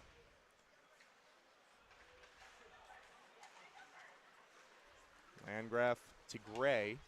Gray will send it in from the red line, in on goal, so a whistle and an offensive zone face-off coming up for the Crimson Hawks. Let's see, they haven't really gotten set up off of these face-offs. What do you think needs to happen to get that initial foothold in the offensive zone? Yeah, I mean, truly, it just starts with a win. They're right at the center dot. I mean, sounds a little obvious, but you got to win the puck over and get it back to your D-men, and that's where the true play sets up with the defensemen. You know, they can pass around to their forwards and look for their shot. And tried to there, but the pass intercepted on its way to the defenseman at the point. Another man goes down at the blue line right in front, but no call, and we continue to play. Phobes has it poked off his stick. A good play by Melito to do that. It's about 8:20 to go now in the third period. There's a puck battle on the near side. Adams poking at it. He'll get possession and come away with it. Across the red line, he'll dump it wide of the net. And no, the referees say he did not hit the red line. So icing will bring the puck the other way against IUP, and that's not what you want to be doing in the third period anytime, but especially not in the third. Yeah, definitely not. Jordan Adams definitely thought he was across the red line. I mean, evidently he dumped it down, but regardless, the Hawks get a much-needed line change and get some fresh legs on the ice. Melito in the face-off circle going against Gray, and I don't know what the call is, if this is a timeout. It looks like Coach Joe Hanzo call it a timeout. He's going to talk things over, and they're going to try and draw something up and trying to get a late one here against the Golden Rams. Yeah, not a bad time to call a timeout. Still 8 minutes to go, and so plenty of time to really work with any offensive scheme. And to see in the huddle, I think the main priority of this timeout, of course, is to give his guys a rest after the icing. Yeah, and they will certainly use it. Yeah, it looks like the Golden Rams are, also going to use this timeout to their advantage. They're drawing something up over there and huddled outside the bench, but certainly the Hawks are going to get their breather and prevail through. You can see there IUP's forward line of Adams, Miller, and London. Again, 3 guys that are just offensive powerhouses and just haven't quite gotten rolling, but the, of course, Adams' trip in the offensive zone, mistrip, does not help things. Yeah, I mean, you got your definitely your scoring forwards line out there, and you got your physical brick walls of your defensemen and Blake Snicki and Spencer Dixon out there as well. Really solid line, and the Crimson Hawks trying to move up ice. It's Trent London looking for the shot, going right and missing the net by just a couple inches. Now it's Adams finding London for the one-timer. Now Dixon on the far side. He'll control, sending it to the middle. Miller with a beautiful backhand pass to get it across, trying to find London, and he couldn't. Now good play as Courtney moves up ice. Wade Courtney bodied on the near side, and the puck Spurts out to the neutral zone. Dump back in. The Crimson Hawks will control. Yeah, definitely, sorry to cut you off, but converting the play style that they were drawing up with their big defenseman. You saw the puck did not cross the face-off circle, and they were able to restart the offensive push. Yeah, some nice opportunities for the Crimson Hawks. No finish on that last drive. Let's see if this forward line can do it. Out there, Rarick, Johnston, and Fairman. Fairman poking for it, still loose, and it's Zimmerman who gets a glove on it. He was able to pick it out of the pile. Good eyes on the keeper. 7 minutes to go. Yeah, very good eyes for sure. He was in a very vulnerable position down on his stomach, and he's able to glove that one and trap it on the ice. But certainly if he wasn't able to, there would have been Hawks swarming down to finish that one. Exactly, and we've seen pucks go the other way for the Rams, where those scrums result in a goal. Crimson Hawks just trying to replicate it. They're doing a good job at getting that puck on net over the last minute or so. Hamling trying to send it up. It'll be Rarick clearing it in from the correct side of the red line. 6.5 to go. Now up on the play and making the beautiful reception was Logan Myers. He's backhanded it over the net. Now the point man playing with it, sending it across, and a good bat down there by Johnston. Now the foot race. Spencer Johnston in on goal, and Rarick was taken down to the right, and that is another breakaway foiled by a trip that won't be called. Wow. Yeah, and certainly the Hawks coaching staff aren't happy about that one. Jace Rarick taken down to the ice, and without the puck for sure, and that breaks up. You saw it was Trent London, I believe, was streaking down and looking for the pass, but of course nobody there, and because your receiving end was on the ice.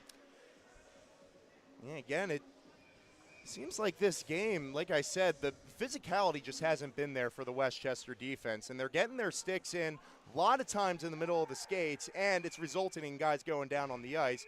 Actual tripping penalties aren't being called the other way. Yeah, puck drops on that face-off, but it's blown dead immediately as Coach Glavich is getting his money's worth and giving his explanation. He seems content, and forwards coach sticking up for his guys. Play will prevail. Now the puck on the near side sent the other way, and the Rams controlling their own ends. Fanning on the pass attempt was Moses, and a hurried pass bounces into the IUP zone. Donovan with a turnover there. Now sent into the middle. Courtney couldn't finish it. Couldn't find it on his stick. 5.5 to go in the period. Gates will hold. And a whistle.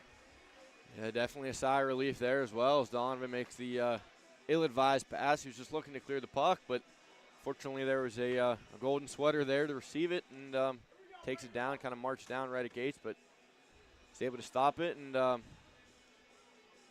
get another defensive zone faceoff. Yeah, IUP playing well on that kind of odd man rush, and that happened earlier in this game. That time getting in front of the shot immediately and doing a good job of suppressing it. Now this one going to go off the wall.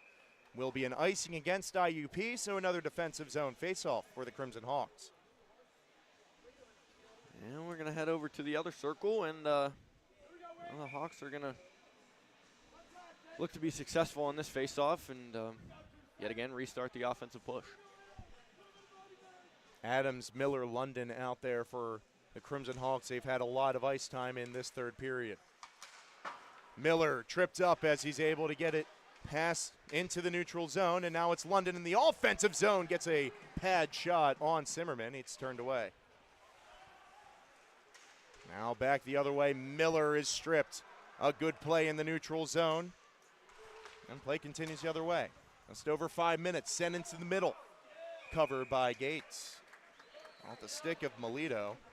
Melito's been buzzing in the offensive zone, but no points for number 12.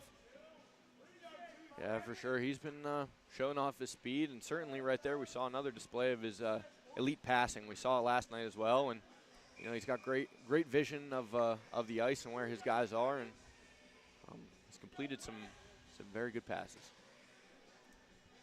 Johnston into the face-off circle, squaring up against Seaman. And the Rams control. Whitaker takes it down from the point. Linked off the puck was Ortigiano. He takes his man to the boards. Big contact there on the near side, but Whitaker comes away with it, gets that shot riding high over the net. Now it's around for Sinicki on the near side, taking it off the boards, and it's Fairman in stride. Has a man across ice, thinking shot, and he goes past in the last second. Another man hits the ice, and finally it is going to be a whistle after a breakaway. Oh my days. And I think it just because the net came off. And so, because he's falls victim. Regardless, the new 5 will come out, and you know, they hope to continue this offensive pressure. Like I said, contact is being led with the stick. It's not being led with the shoulder. It's not being led with the glove or the elbow. It's with the stick. And that's why so many players are going down. It's just a wonder how it hasn't been called out. Now sent to the middle. Boker couldn't get it to the left side and pull the trigger. As we're just over 4 minutes to go in the third period. Sent to the middle. Boker, one-timer shot. Malloy sends it high over the net. And a fanned clearing attempt. We'll see the puck into the, well, looks like the bench area. Yeah, some more great passing. You see a lot of maturity in Jeffrey Boker there. Is, you know, he kind of intercepted the pass. Didn't look like the pass was intended for him, but, you know, he found it, and he could have taken his own shot. Instead, he skated away, waited for the clean ice, and he passed that one off to Malloy. Just that one rides a little high. Yeah, it's hard having lefty in the slot like that. If that puck's coming to the wrong side, there's not much you can do with it. But the Crimson Hawks still control. It's Boker in the offensive zone. He'll send it behind the net. Now Vitullo able to evade one hit on the far side. It's Crane moving it to the near side, off the post. Connor Stratton looking for his first of the weekend. That one unsuccessful. Trying again to get to the offensive zone with Stratton, and he was shut down. Now it's London in the neutral zone. Yeah, I mean, just a heat-seeking and I guess pipe-seeking missile as well from Connor Stratton. And, you know, Gates certainly is going to have to thank his pipes after that one. Surprised he isn't already. Now it's Miller heading into the offensive zone.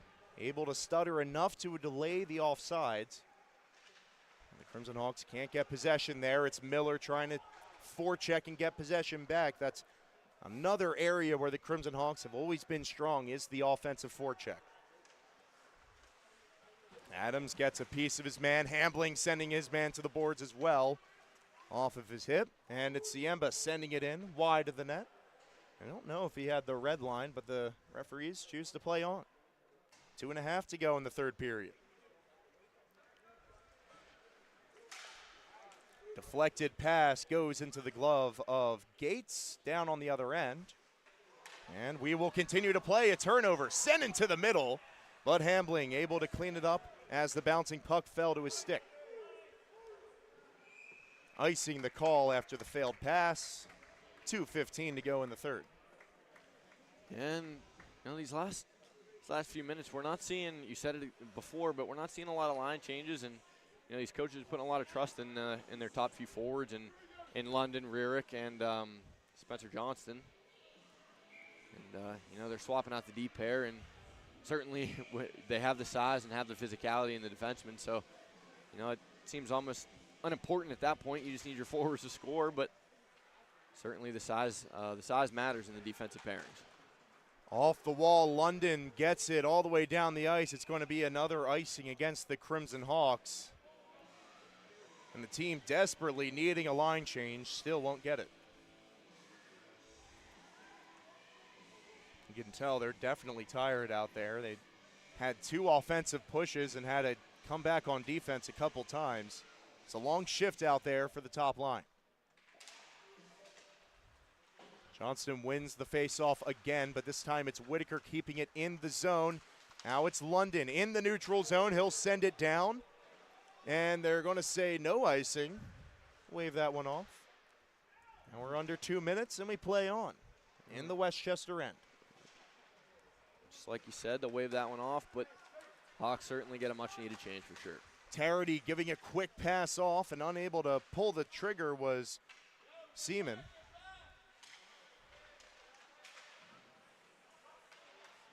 Now Donovan stepping up to the play, trying to get it forward to Johnston. The hand is up, indicating an icing, and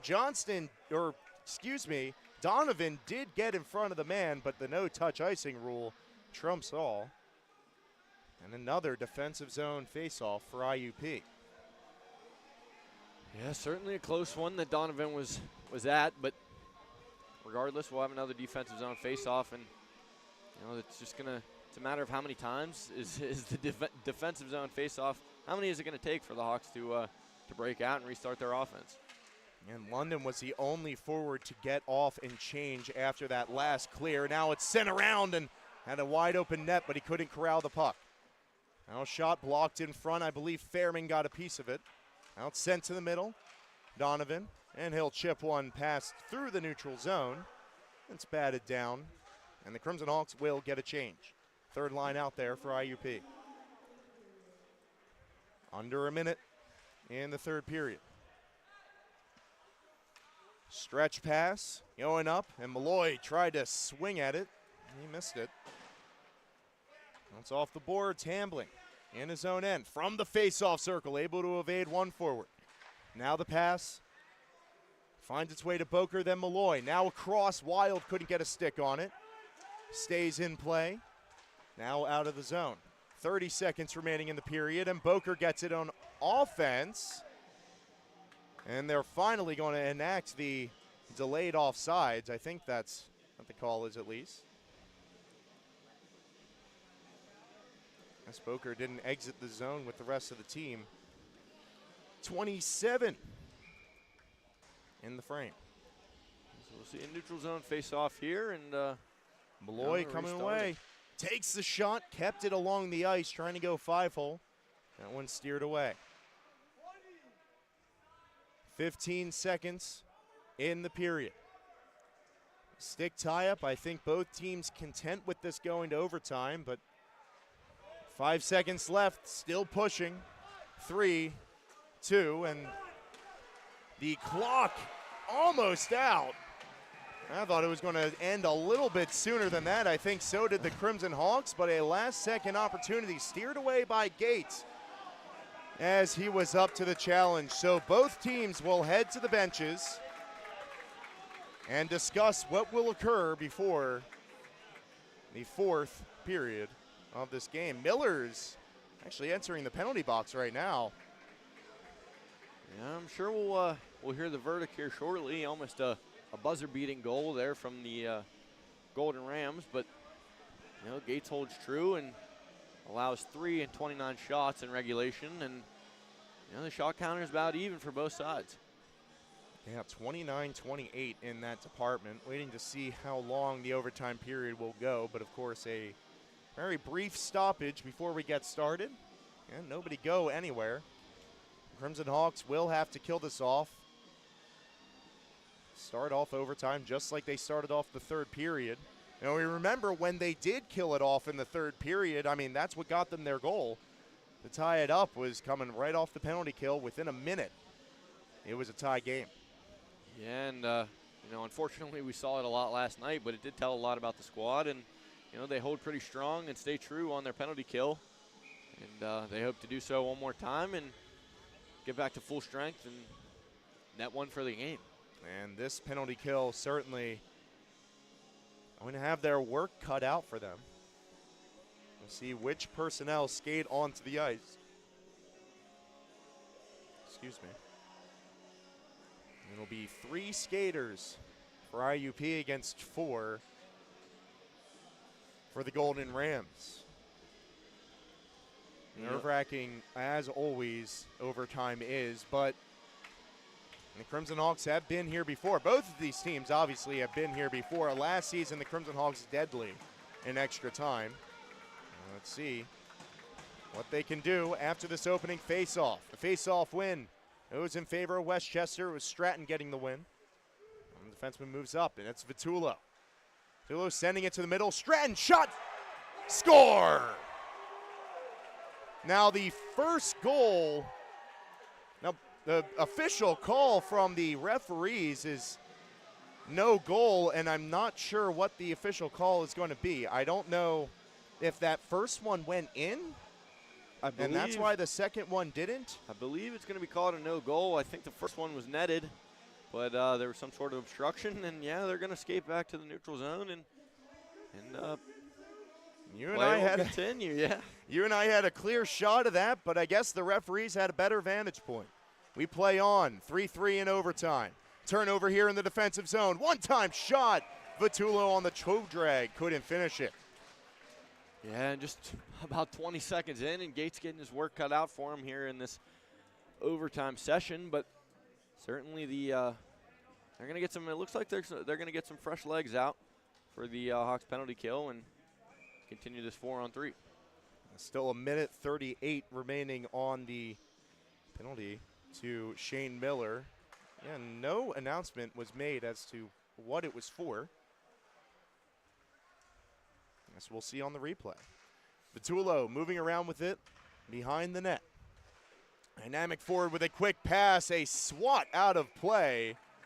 An instinctual play. I believe that was Rierick who got a piece of that one. It's a home run in my book. Yeah, a little baseball action up here on a Saturday afternoon game. He swats that one into the bench, and yet again, another defensive zone face-off for the Hawks. On the face-off circle, IUP with the win and a clear down the ice. Is going to take a little bit of time out of this power play. Yeah, their first clear of the penalty kill, and certainly a crucial one is they'll be able to reset their penalty kill and stay true to their structure. Vitulo moving into the offensive zone, able to get through two defenders, and he's still looking for the shot. He'll give it to the point man instead. Down deep, Whitaker. Back out to the point. Back to Whitaker. Across for Vitulo, but it was off the mark. He couldn't one-time it. Looking shot. He has to cycle back. Now deflection in front, a beautifully designed play.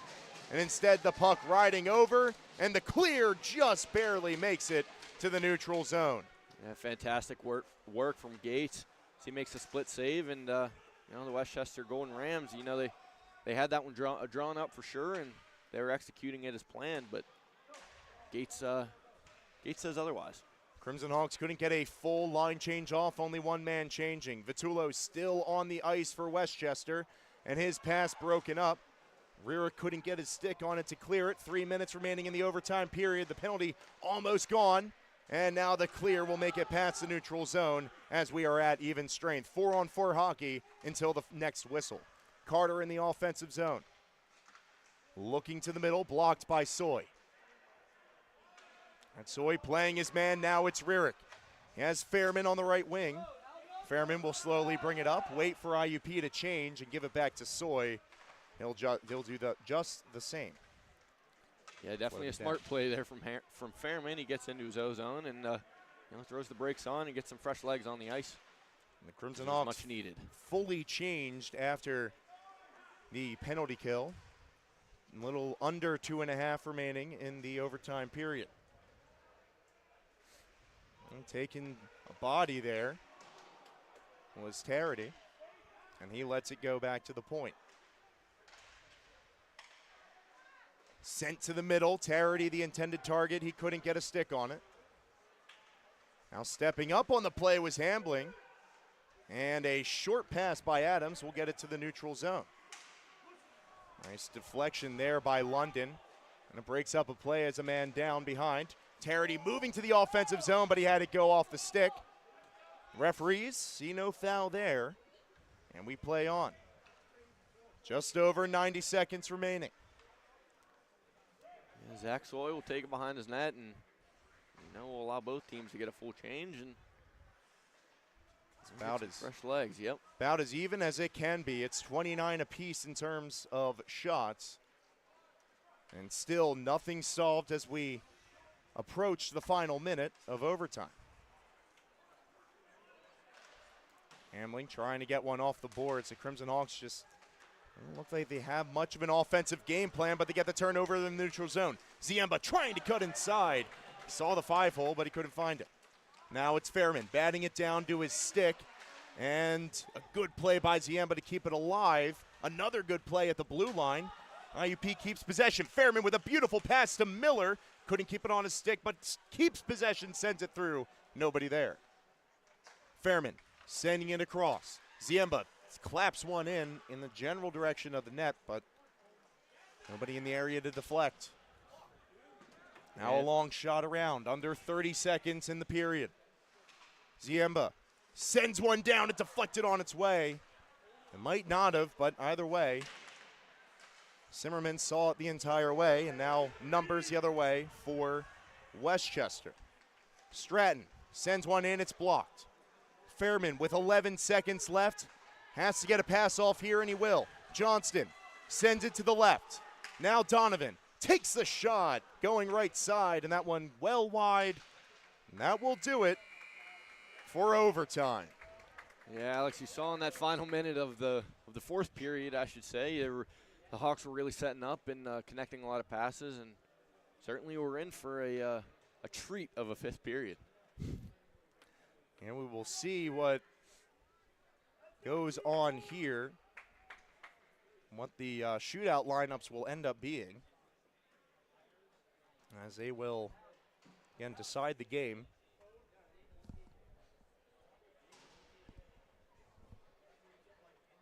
Both teams strategizing. We've talked this game about the breakaway opportunities. Well, now it's a chance for IUP to show, put the money where the mouth is and really start to convert, because before they were getting tripped from behind, couldn't get clean opportunities.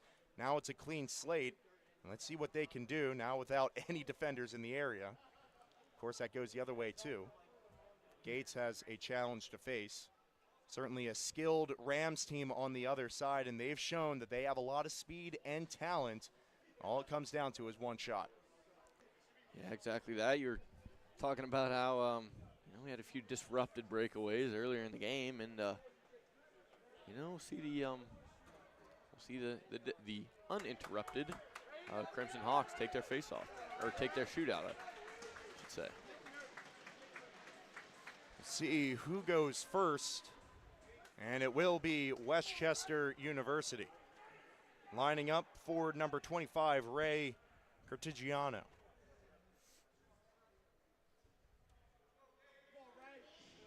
Cartigiano's had a couple opportunities in the offensive zone this game.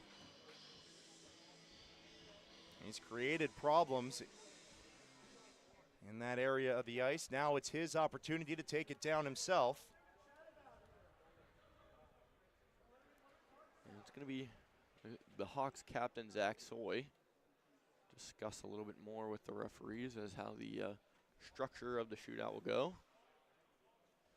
And he'll deliver the list to Glavich over on the bench. Again, on screen, Ray Cartigiano, number 25 for West Chester University.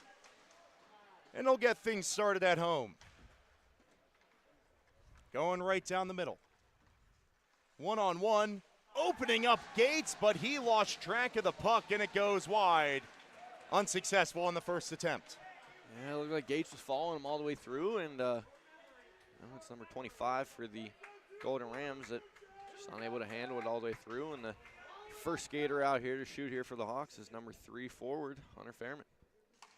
Yeah, like you said, Hunter Fairman has a long reach on his stick, and he nets it. Coming all the way down, and I don't know if he got 5-hole glove side or what, but it was in and out of the net in an instant. Hunter Fairman puts his team up 1-0 in the shootout. Yeah, certainly a deadly shot, a quick shot he has, especially in close, and he'll get the first one on the board for the Hawks. Connor Stratton here. Waiting, no move, and he takes the shot down low. Now an opportunity for the Crimson Hawks to split the series as Jace Rierick enters the ice. Yeah, certainly the guy the Hawks won out right now is Jace Rierick. We're talking about a lot of one-on-one opportunities that he's seen, and here he'll have a shot uninterrupted. Jace Rierick against Zimmerman. Moves the shot. Oh, he lost track of it. I think it was a poke check by Zimmerman that pumped it off his stick.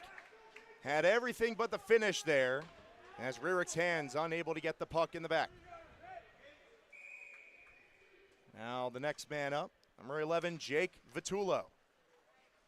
With more speed this time. The right-hand shot denied by Nathan Gates. And the shootout shutout for Gates in his first start of the year. Gets his team a 1-1 record against West Chester in their opening weekend of the season. Yeah, the Crimson Hawks come over and swarm their guy that was, stayed strong all the way through between the pipes. And, they're going to avoid the sweep and split the series with West Chester and go into next weekend 1-1. We knew these two teams were going to be entertaining heading into the series, and this game certainly did not disappoint. 60 minutes wasn't enough. 65 minutes wasn't enough.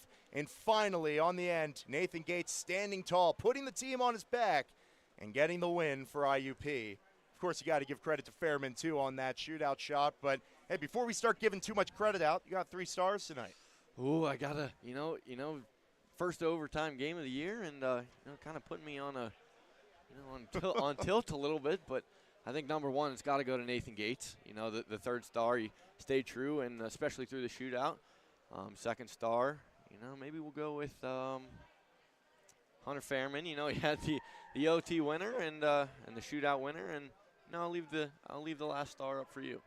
So third star of the game, I got to give it to Zach Soy. I was talking about him earlier in this one. He really stepped up to the mark tonight. And last night, I want to be honest, didn't seem, too big out there. He didn't make his presence known, and he came through today with a huge game, getting involved in both ends of the ice. Huge part of the penalty kill he was, stayed disciplined, stayed out of the box, and the captain's going to get the third star of the game. And, of course, I respect Gates getting the first. And on that note, we'll close it out. For Bree Bland on camera and Josh Yates on color, I'm Alex Donaldson, and we thank you for watching. We'll see you next weekend when the Crimson Hawks started off at home. We'll see you then.